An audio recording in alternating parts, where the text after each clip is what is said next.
أسامي جميع أجهزة الجيم كاملة. السلام عليكم. اول مره تنزل جيم وما انتش عارف اسامي الاجهزه اللي هناك ومحتار وتايه. انا النهارده جاي اقول لك على جميع اسامي اجهزه الجيم كامله.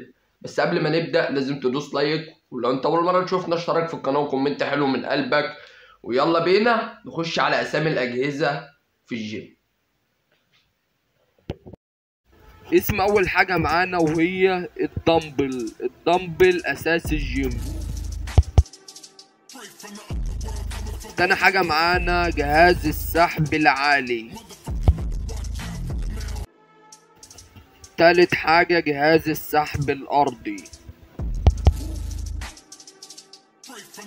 رابع حاجة معانا وهو جهاز الهامر، بيجي منه أوزان معاه كده ويجي منه أوزان حرة اللي هي الطراب.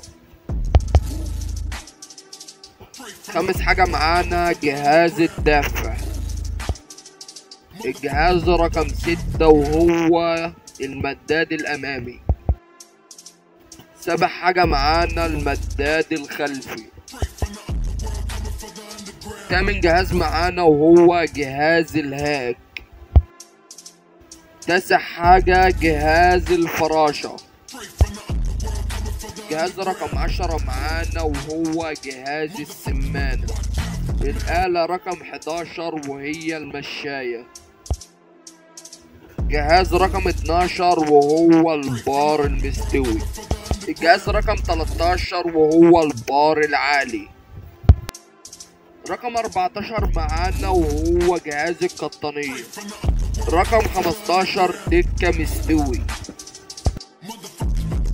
رقم 16 وهي دكة عالية. الجهاز رقم 17 معانا وهو جهاز التركيز. جهاز رقم 18 وهو التركيز بالبار على الدكة. الجهاز رقم 19 وهو سكوات. رقم 20 البار المستوي والبار الزجزاج. وبس كده يا جدعان نكون وصلنا لنهاية الفيديو. لو عايزين جزء تاني اكتبوا لي تحت في التعليقات. على فكرة لسه في أجهزة كتيرة ما قلتش اسمها. وما تنساش اللايك لو عجبك الفيديو. لو انت أول مرة تشوفنا اشترك في القناة، ويلا نشوفكم في فيديو جاي. سلام.